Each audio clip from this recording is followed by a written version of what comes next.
Thank you so much, Sherelle. It's so nice to see you and have contact with somebody in Israel. That's great.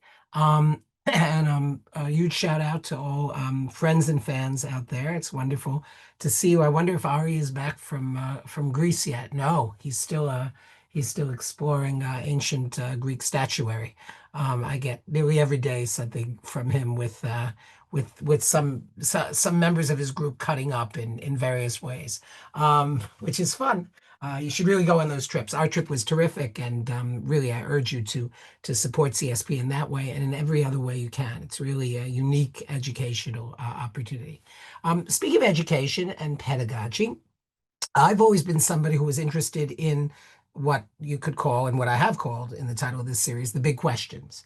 Um, Not because I could ever answer them or because anybody could ever answer them. And anybody who says they have a definitive answer to the big questions is definitively wrong because they're improbable. You can't, prove one way or another many of the questions that sort of undergird Jewish life and existence. Although when we talk about rationalism as a large question, we'll see that there were thinkers for whom anything that didn't seem to be probable was anathema, right? Was to be discarded from Jewish tradition. So we have to talk about that tension.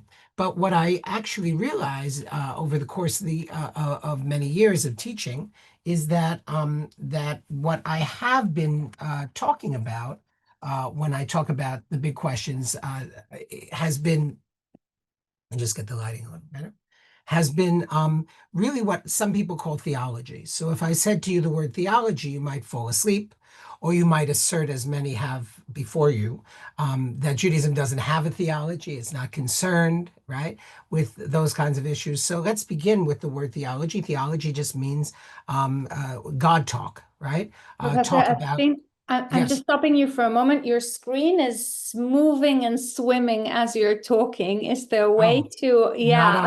not on my computer. I don't see that.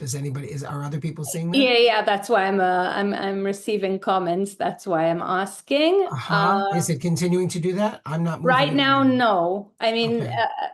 okay, if I'll figure out why that's happening, It I'll let might have you been know. it just might have been turning the lights on Okay. and then the camera refocused. Okay. Um so people are writing to me no issue. Okay. Um uh so so if I say to you the word theology, you might already be falling asleep, or you might be asserting that that doesn't happen in Judaism. But if I talk about sort of game theory, right? Let's assume that we're talking about a simulation or a game in which there is a character called God, and that character has certain powers and certain limitations. Maybe the limitation is that that character has no limitations, right? How would that character behave in such and such a circumstance? How might that character dictate to other characters, et cetera, et cetera? So if we don't call it theology, but we just say that we're trying to figure out how the universe works according to Judaism, then we're left with really a number of big questions. And I would add that they're big unanswered questions. So we will tackle and explore in the next 5 weeks together, among other questions, the monotheism question, the prophecy question, the land question, the rationalism question, the gender question. And today I want to talk about monotheism, the one and the many, that is from tribal God to cosmic reality in Jewish thought. I want to explore how a revolutionary idea evolved into what can be, actually, if we employ it correctly, rather radical modern theology, modern way of thinking about God and the universe. And of course, the premise that will be engaged here is that the tradition is talking about a God. So if you say, I don't believe in God, or that's fine, but we're going to engage with this premise as if, right? Because we're talking about history, essentially, and people in history, with notable exceptions as we proceed, understood that force, that divine force, to be operative in the universe. So the central thesis, I think, of what I'll have to say over the next 40 minutes or so, and then I'll invite your participation, is that the idea of the Jewish understanding of one God, for which Jews are very famous, was not in fact a static idea, nor did it emerge fully formed from the head of Yahweh, right? But it was a revolutionary concept that evolved dramatically from practical monolatry of ancient times and of the biblical period through the philosophical rigor of the Middle Ages to a sort of radical cosmic monotheism that can challenge our very perception of reality. Well, everyone knows Shema Yisrael, Hashem Elokeinu, Hashem Echad, right? This is the central creed of Judaism. But do you ever stop when saying it, after saying it, before saying it, reflecting on it, to ask, what does one in that sentence really mean? Let me translate, right? Hear, people of Israel, Adonai, our God, Adonai is one and only, right? What does one, echad, mean? Is it one as in you are the one for me, sort of romantic sense of exclusivity, exclusive relationship? Or is it one as in 1 + 1 is 2? Is it a numerical one? Or is it a one that has a force of affect and connection? Most people hear the word monotheism, that is one godness, and think one divine CEO, say, in the sky, as opposed to a whole board of directors. The board of directors would be polytheism, many godism, right? It's simply a numbers game. And so one must mean one, singular in number. The problem is that this simple view is incomplete. We also don't understand, by the way, very well, polytheism. Ancient Romans actually accused Jews of being atheists because they refused to acknowledge the existence of other gods than their own at that particular moment in history. So they saw Jewish one-goddedness, Jewish monotheism, not as a different belief, but as a refusal to participate in the socio-religious fabric of empire, in which polytheism, multiple gods, was a de rigueur, normative, official part of the culture. So today I'd like to take us on a journey through 3 acts in the life of an idea. First of all, the revolution begins. Monolatry in the Hebrew Bible. Note that I did not say monotheism. Monolatry in the Hebrew Bible. Second act, the philosopher's God, defining what the one is in the medieval era. And then finally, a postmodern radical conclusion that is from one God to one reality. And that, I hope, will become clearer as we continue. So Act 1, the birth of a revolution, monolatry versus monotheism. So to define our terms again, polytheism means a belief in many gods, the idea that there were various aspects of life, of nature, of the cosmos, physical reality, that had their own kind of control systems. And those control systems were called gods. So there were rain gods and thunder gods, right? And maybe lightning gods, thunder gods, and rain gods, right? And there were gods of fertility, and there were gods of the elements, fire gods and water gods and air gods, and gods of trees and brooks and streams and stones and places, local gods, national gods, right? Gods of various emotive aspects, right? Gods not only of fertility, but of love, right? So many gods in which each aspect of one's universe was under the control of a particular force. Sometimes these were grouped under a larger system where there were high gods and minor gods, right? So you start on Olympus and you get down to the naiads and the dryads, right? And sometimes it was a sort of large sort of pantheistic hierarchy of gods in which everything had its own individual god, loosely held together. These systems applied in ancient Greece, in Rome, and Canaan, right? They were the pervasive system of the ancient world. And then at the other end of the spectrum, you have the idea of pure monotheism, the belief that only one God exists, full stop. And I will add that through many places in history and many times in many cultures, it is that only one God exists, and that is our God, right? And that's where you get the idea that there's somehow the God of the Jews, or the God of the Christians, or the God of the Muslims. And then in an in-between position, there's something called monolatry, or henotheism, the belief that many gods may exist, but only one is worthy of worship.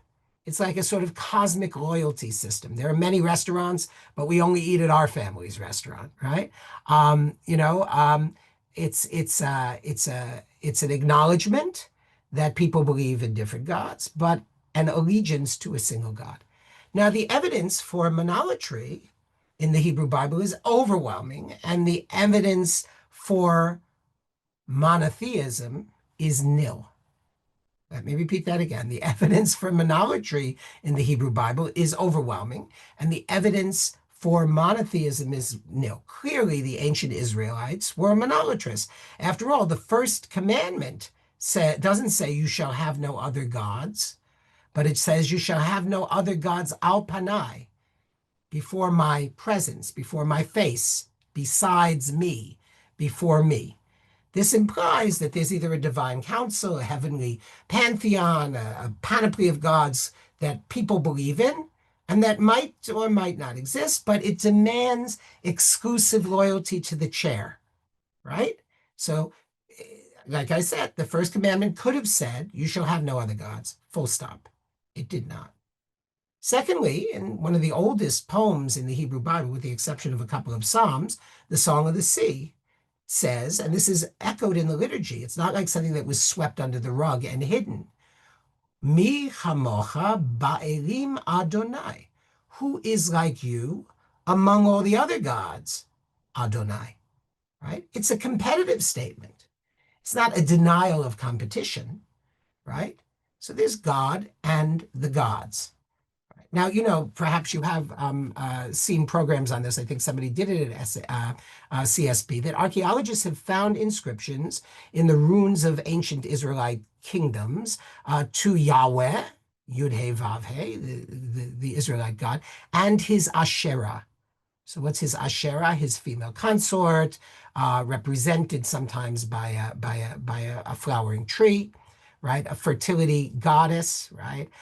Later incorporated into God, becomes the Shekhinah, the divine presence, which is gendered female. But it suggests that for some average Israelites, the worship of the one God of Israel might have included a divine consort, a goddess.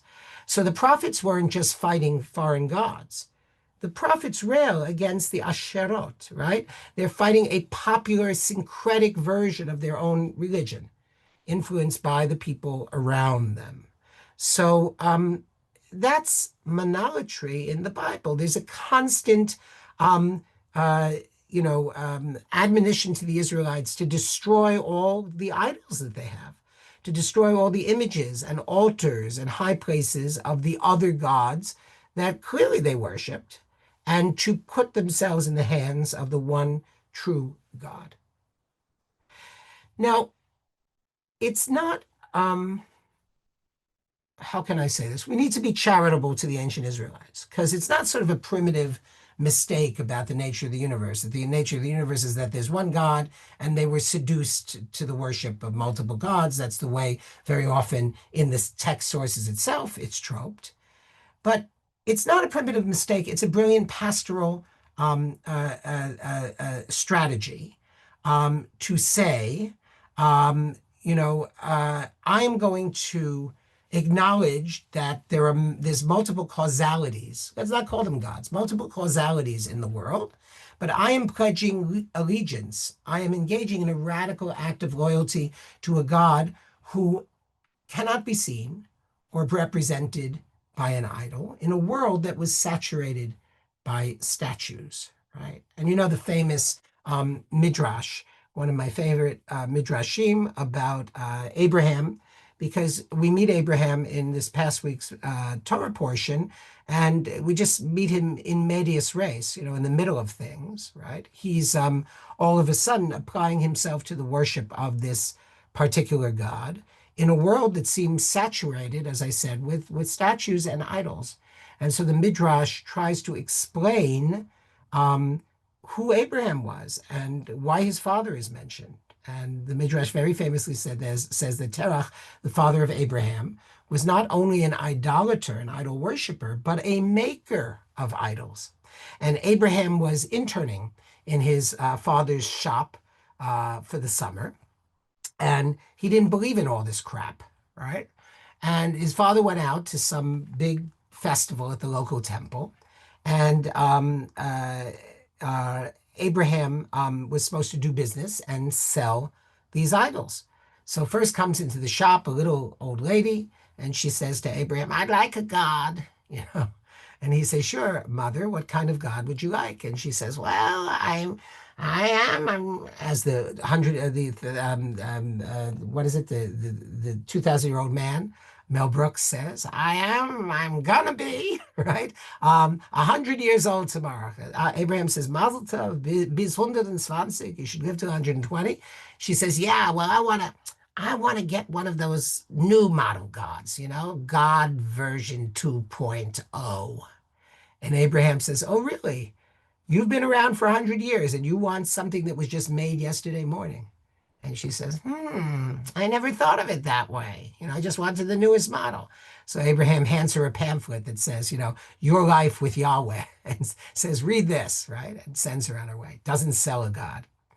Then a huge guy comes in, the Canaanite equivalent of a Mesopotamian equivalent of a sumo wrestler, and he says, "Hey, Abe." And Abraham says, "Yes, what can I do for you, sir?" He says, "I want a god." Abraham says, "Sure, I got all kinds of gods. What kind of god do you want?" He says, "I want a little god I can hang on my belt so I'll be successful in my wrestling." Abraham says, "A big, strong guy like you is going to be protected by a little tiny god made of clay?" The guy goes, "I never thought about it that way."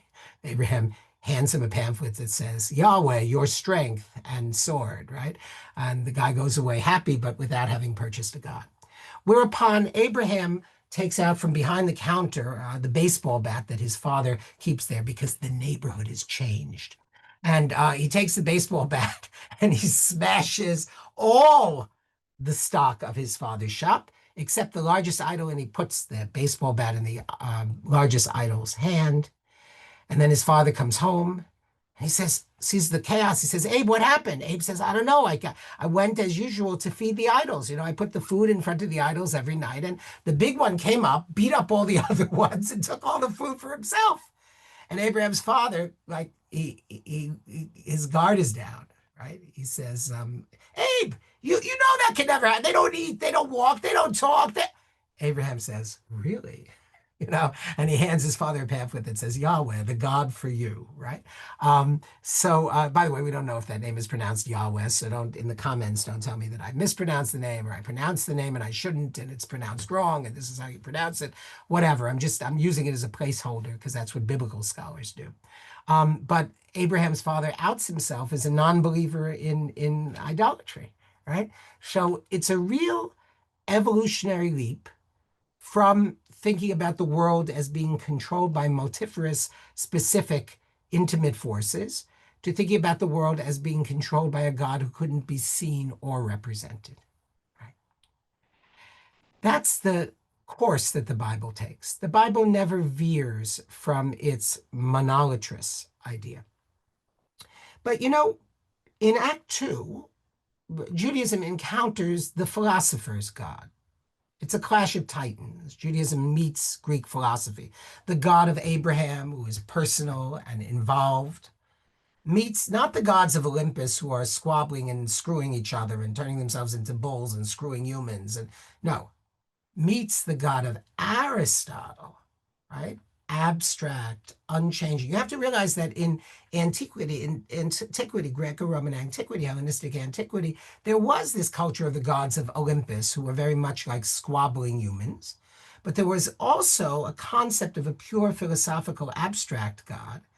And this was a theological crisis for Jews because Jews espoused a personal God, and the Greek philosophers espoused an abstract and unchanging God.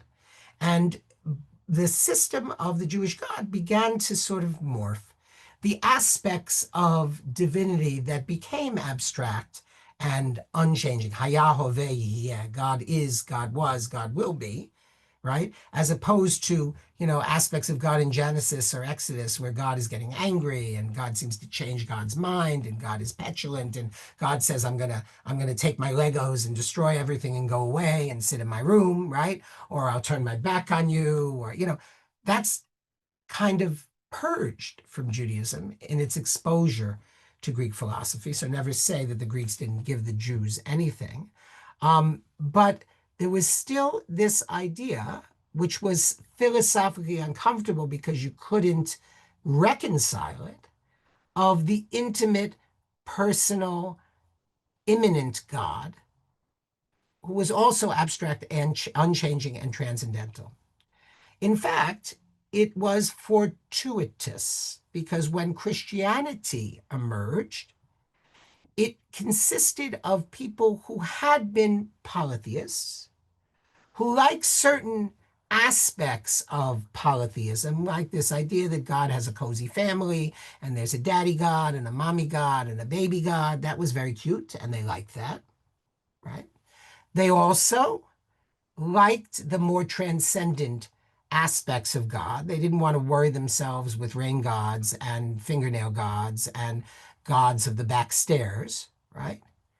They also longed for a personal, involved, and immanent God. And so these pagans who found themselves oscillating between this abstract God and these very squabbling, very human gods liked Judaism as an alternative. And so they wanted to be Jews, but they didn't want to cut a piece off their penis. And they wanted to eat shellfish whenever they liked. And so Paul, who was the great, first great Jewish salesman, manages to sell a version of Judaism that includes both immanence and transcendence, relationship, right, to these pagan people. He turned a blind eye to them when they wanted to create for their God a family, Papa God, Mama God, and Baby God, right? He didn't say you have to believe what the Jews believe. He said the Jews believe what they believe. That's their thing. You now have your thing. You have a different entree into a conception of the divine that is both transcendent and immanent, however uncomfortable those things are to exist coterminously, to exist together. Right? In the Middle Ages, things develop considerably. You have some great thinkers in the Middle Ages. One of my favorites is Moses Maimonides. And Moses Maimonides lived after the rise of Islam in the 700s, right? So Maimonides was in the 1100s. And he was really looking over his right shoulder at what had developed in Islam. You see, Christianity, enamored as it was of that familial concept of God, developed what was essentially a tripartite God, as far as anybody but Christians could tell, right? I always explain Christianity as the religion of bad math, where 1 + 1 + 1 = 1, right? And, as Christians would say, it's a mystery of the faith. You have to accept that. That's God is tripartite, yet one, right? Just as God is immanent, yet transcendent. So God is tripartite, yet one. It's a little harder to wrap your mind around. But the Muslims reacted very strongly to that. They absolutely, categorically refused it. And what happened by the time Arab Jews, let me pause here and say, as I've said before, that being an Arab is a condition of culture. You listen to Arabic music, you speak Arabic language, you eat Arabic food, right? Your religion can be Jewish, Christian, Muslim, or God knows, Shinto or Wiccan, right? But your culture is Arabic. So by the time Arabic Jews, Jews in the Arab world, Islamicate Jews, as we call them, came into encounter with Islam, they found themselves deeply embarrassed. They found themselves as the possessors of a religion that was, first of all, fraught with the kind of memories of monolatry, right? In the morning prayers, you say, "Who is like you, God among the gods?" Right? It's there. Secondly, had given rise to its embarrassment and chagrin, the Trinitarian concept of Christianity, which went far away from where Judaism was.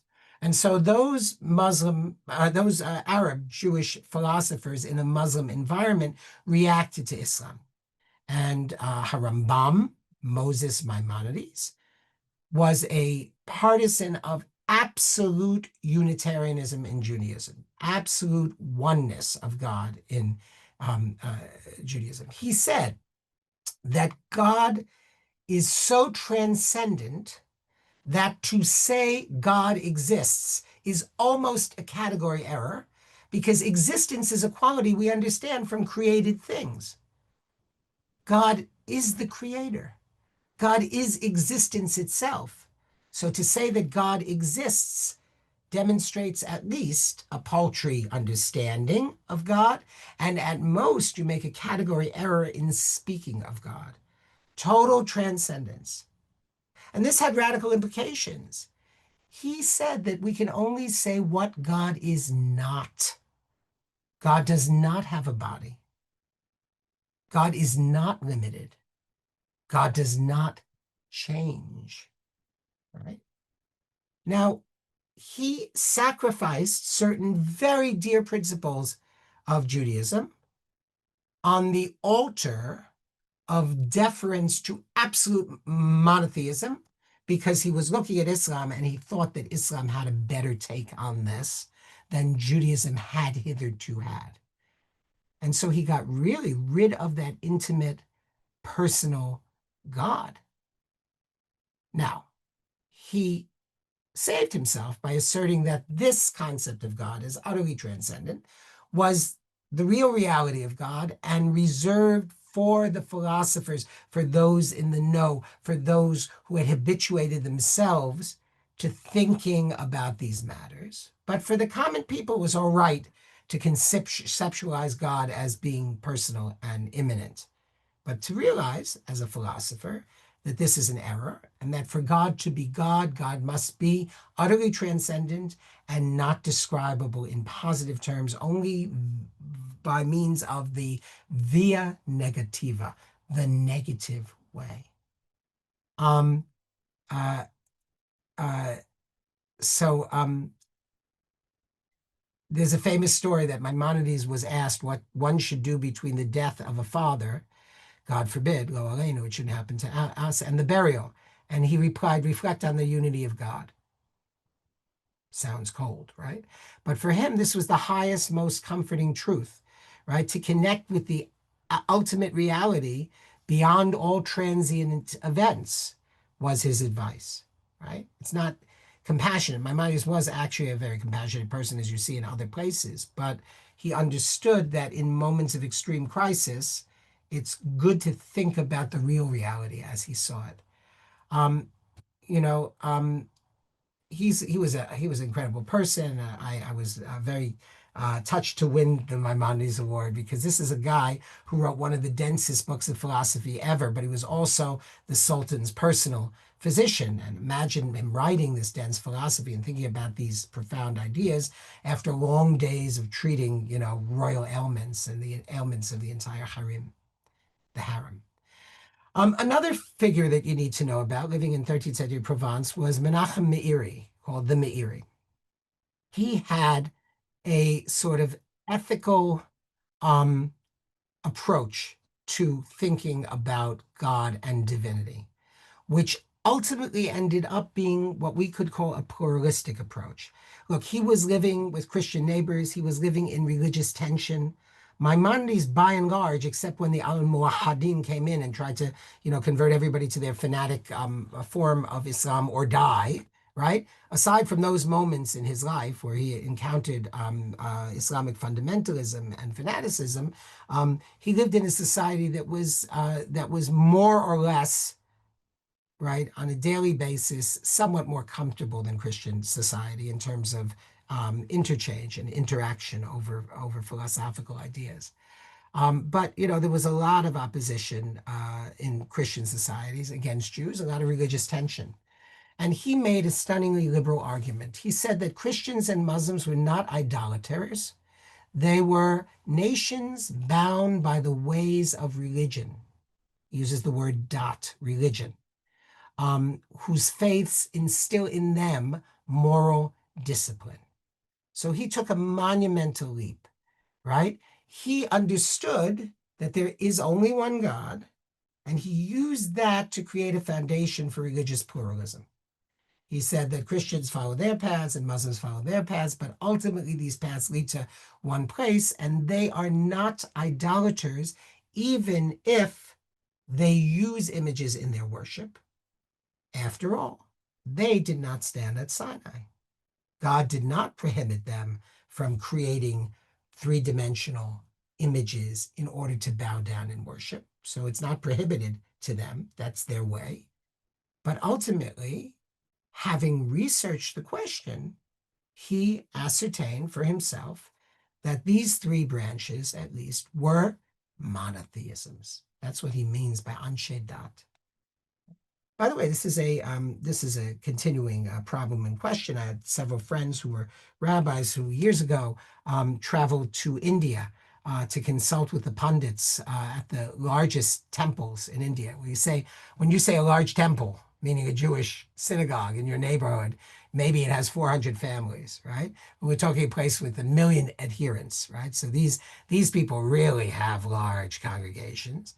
And to discuss the question of whether Hinduism is polytheism, which would mean that the state of Israel might have some halachic issues dealing with a state that was a polytheistic state or not. And Rabbi Professor Dr. Daniel Sperber was among that group, and he's always interested in Hinduisms and Indian religions. And he said, Indians always explaining people of various Hinduisms. There's not one such thing called Hinduism, okay? People of various Hinduisms explaining religion to Westerners will say something like, well, they are all manifestations of the one God, right? So Rabbi Professor Dr. Sperber went there and asked the question, what does that mean to you? And sort of put it to the test against the Meiri and against a lot of philosophical and halachic thinkers of the Jewish Middle Ages, and determined that Hinduism, even though on the surface it appears to be direct worship of statues and lingams and yonis and Shiva stupas and all those things, right, is not idolatrous. It may not be monologous, right, or monotheistic, but it's not idolatrous. And in fact, it may ultimately be a monotheism in disguise. Fascinating, right? He's an older guy now, but fascinating speaker on this subject. So we have Maimonides clarifying monotheism for Jews, looking over his right shoulder at Muslims. You have Menachem Meiri thinking about Jews, Christians, and Muslims as people of faith, people bound in the ways of religion, looking at his Christian neighbors. And then you have, so you could say, Maimonides was the absolute one, and Meiri was the ethical one. And then you have the heretical one, right? It was Baruch Benedict Spinoza, really in an earthquake in the 17th century in Amsterdam. Spinoza took the idea of God's oneness to its logical and shocking conclusion. His core idea is Deus sive natura, God or nature. So when we say nature, we mean God. When we say God, we mean nature, a pantheism of a certain type. God is the single infinite substance of the universe.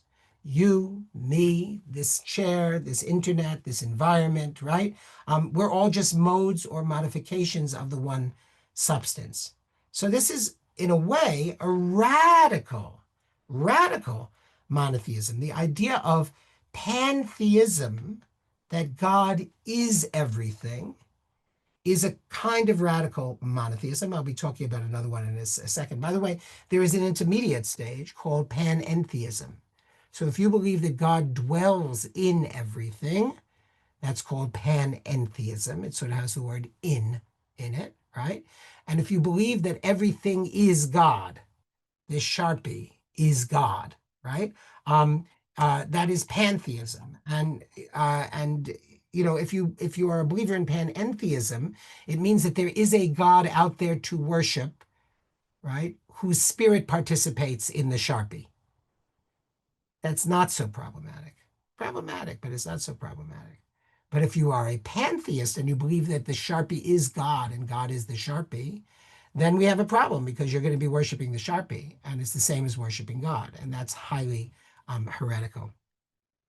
He was excommunicated at the age 23 with the terrifying writ of cherem, of excommunication that says, "Cursed be he by day and cursed be he by night. May God blot out his name from under heaven." Why? Well, for many reasons, but one key reason was that his God was no longer a personal being you could pray to for reign or victory. He took Maimonides and ran, right? His God was the mathematical order of the cosmos itself. His God was Einstein's God, right? And interestingly, to make a living after his excommunication, he ground lenses for telescopes and microscopes. He's literally polishing glass to see the vast and the tiny, to see more of God and nature. Was Spinoza anti-religious? No, I think he was a very religious figure. Was he Jewish? That's a good question. Because if God is nature, nature can't enter into a covenantal relationship with people. And one of the pillars of Judaism is the idea that God enters into a covenantal relationship with the Jewish people. So just to review a little bit, we talked about biblical monolatry and its transformation into a proto-monotheism. We talked about the evidence for monolatry in the Hebrew Bible.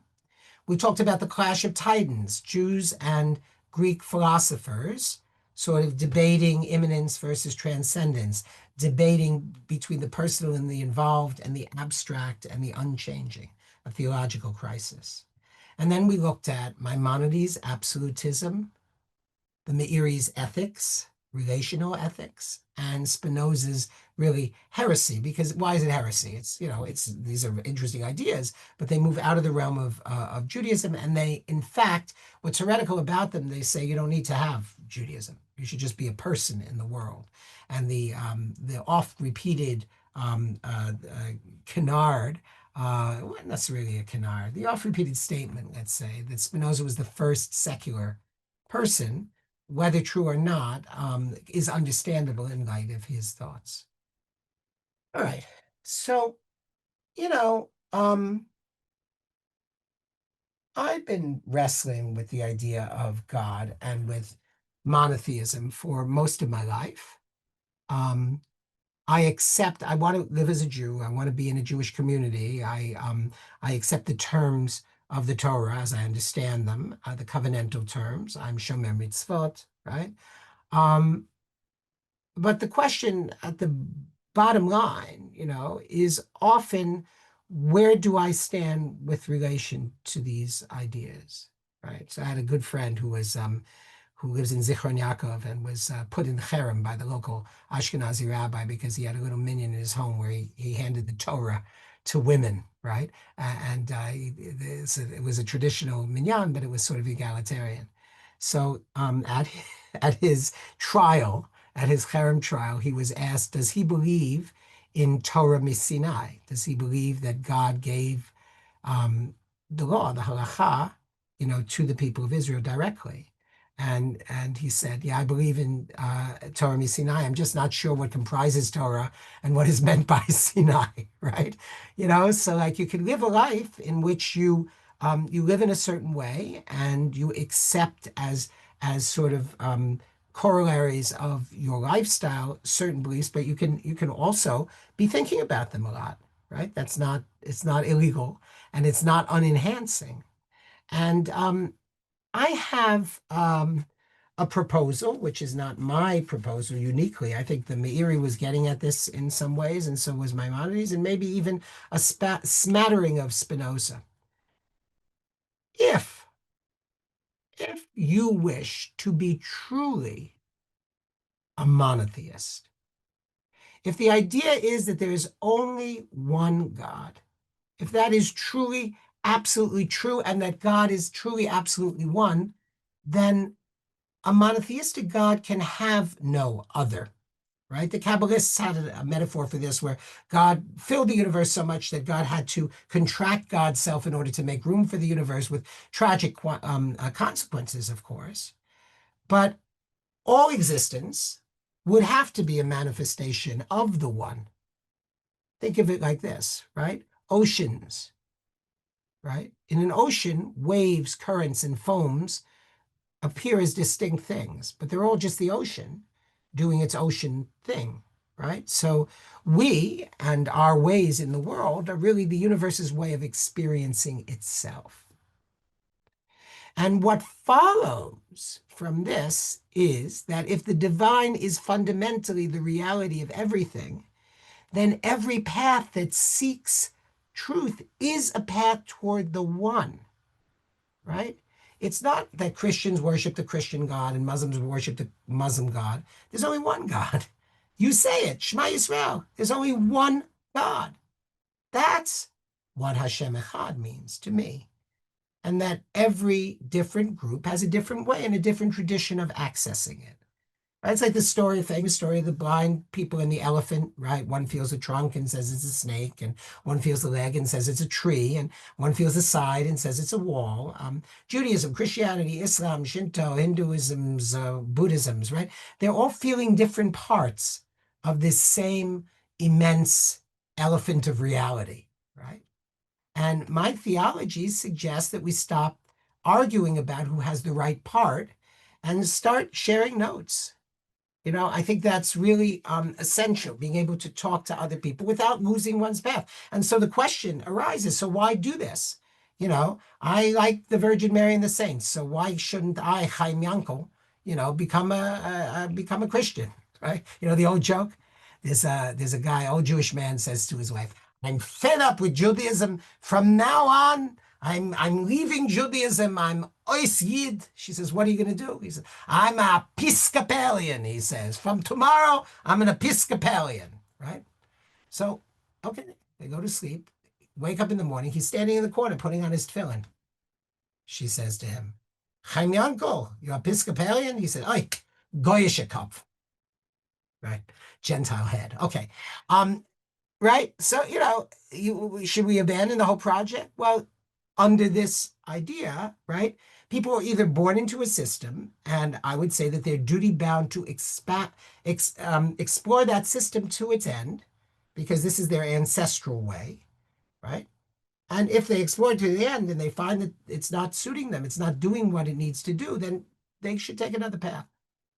I feel free in saying that. They should take another path, right? Most people don't, because there's so much to explore within the ancestral path, right? The ancestral path is something that's going to speak to you in any case. And if it doesn't speak to you, you have to ask, why isn't it speaking to me? Is there an aspect of it that will speak to me better? Do I know enough about it, right? So you really have to take seriously the mandate of your ancestry and your people, right? But any way in is a way in.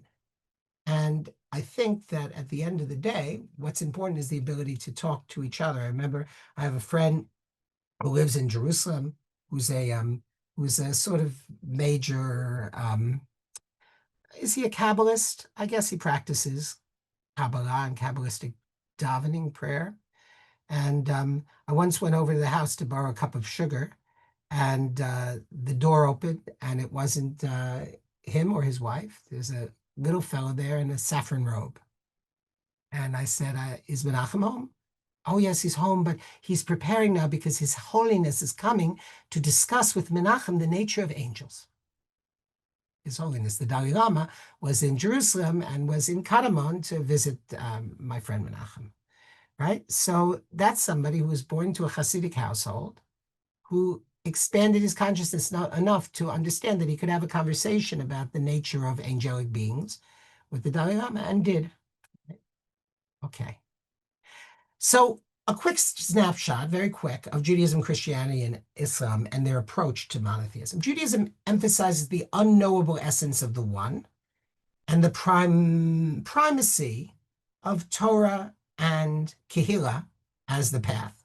And the focus is on the relationship with the one, right? Christianity brings in the question of the Trinity, three in one. That's a particular solution to a problem. How can a transcendent one God also be intimately knowable and knowing? So the answer, of course, is through relational nature within the Godhead itself, fatherhood, sonship, etc. Jews have the same problem, and they don't want to sacrifice oneness. So they say that the mystery of the faith is how what's far out there and huge gets all the way in here and small, right? Christians are willing to sacrifice oneness while still calling it oneness, right? And create an arrangement in which there are intermediary figures who are also not intermediary, right? It's another solution, right? That's not a solution that's thinkable by Jews, because God isn't a parent and doesn't have parentage. God isn't a child and doesn't have children, right? So that doesn't work for Jews, but Christians have their own way of zhuzhing, of zetzing it into place. And Islam emphasizes absolute uncompromising oneness, tawhid, of God, right?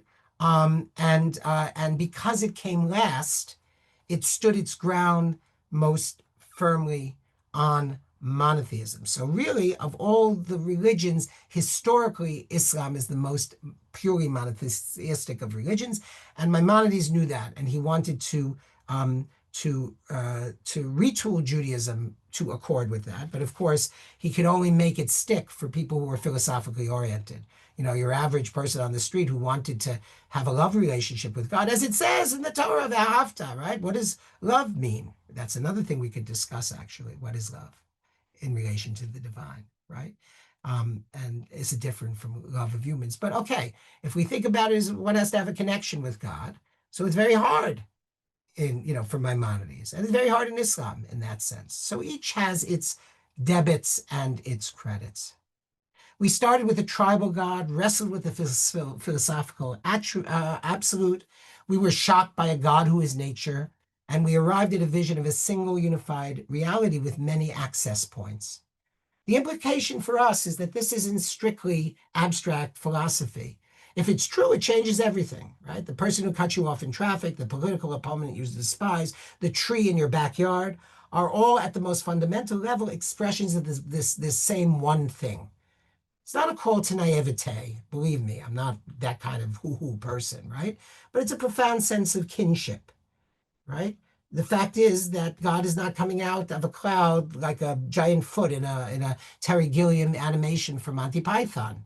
Maybe once God did that, but that doesn't happen now. The only place that I see God is in your eyes, right? And your eyes, right? Regardless of whether you're red or blue or gay or straight or male or female, right? That's the place where God appears. The Shema, then, is not just a statement of belief. It's an invitation to a kind of perception shift. It's a practice, right? So you say every day, I need to see through the illusion of separation and recognize the sacred, unified hum of the one in all the many beautiful, often frustrating faces of the world. Thank you. Thank you so much. I'm going to jump right into questions because there's Sure. so many, and I apologize. I don't think we're gonna have all of them, but we'll try. The first I'm going back is why were the prophets so much against I can't pronounce this properly, just monolatry. Like what's so bad about it? Why did they go against it? Yeah, I think it's because when a religion is in formation and trying to consolidate, it needs to have a sense of exclusivity.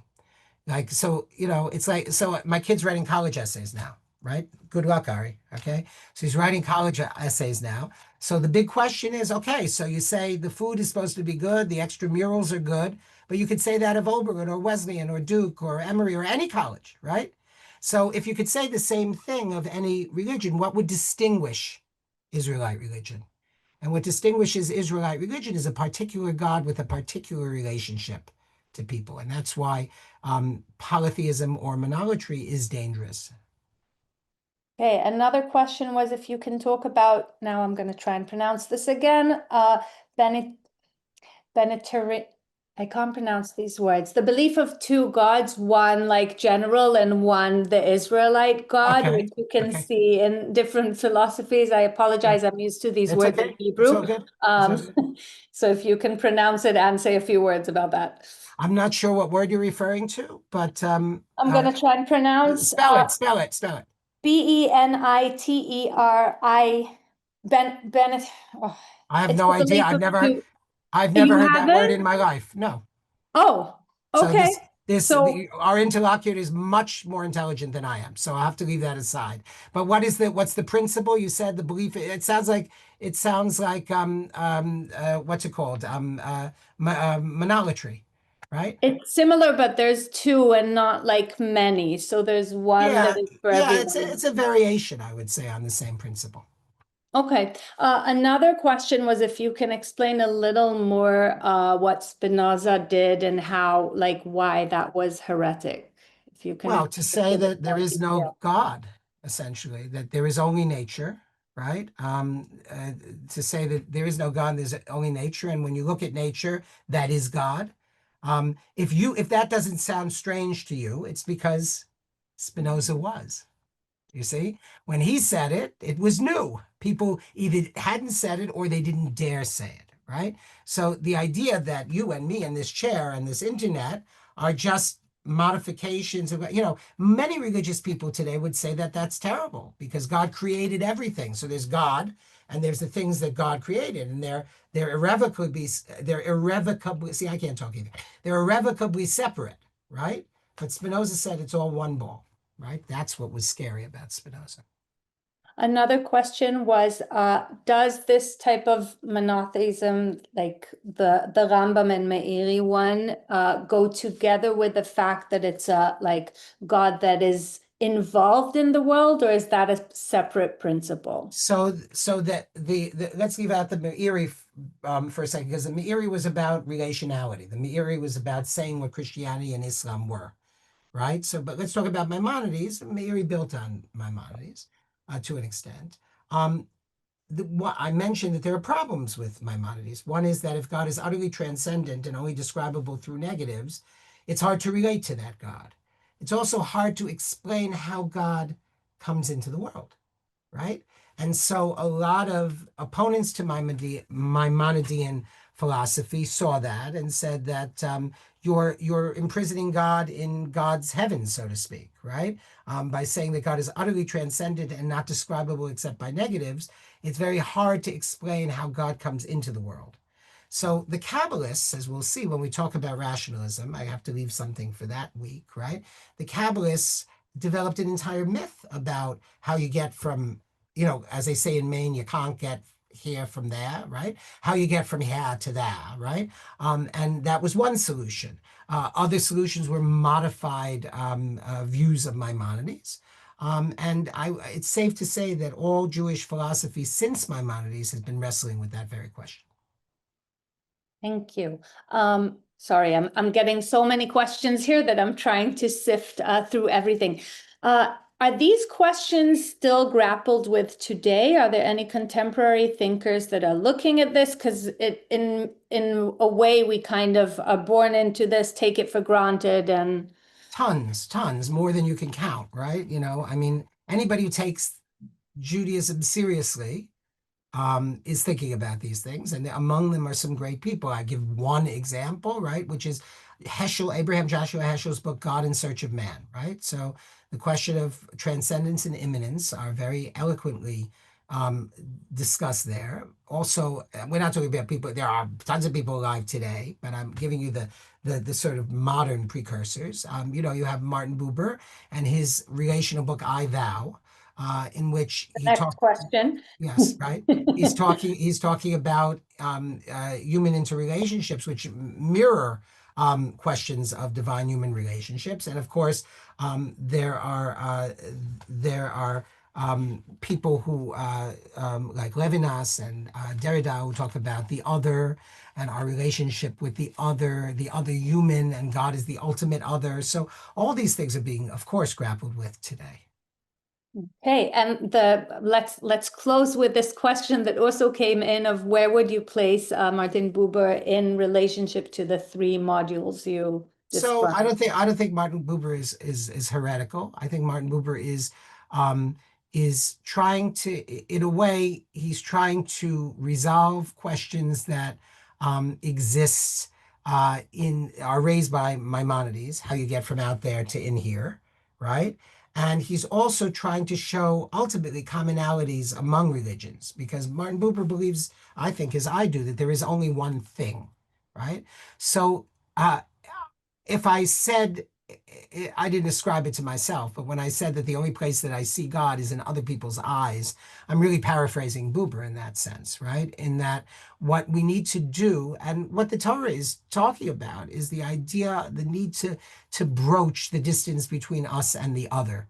Because the closer we can come to the other, the closer we can come to an essential component of what seems to be a fragmented divinity in the world, right? So if we unify people for a good purpose, and if people look into each other's eyes with love and really see each other as people, they are in effect replicating a relationship with divinity, because, wait for it, remember in Genesis, human beings are created in the divine image, right? So the only place you're going to see God in the world is in the eyes and the heart and the mind and the conversation with other people. And I'm glad that all of you joined us for this conversation. I look very much forward to our discussion of prophecy next time. I'm going to have Sherelle send me all the remaining questions, which I won't necessarily be able to answer, but I'll chew on them a little bit and maybe address them either by return email somehow, or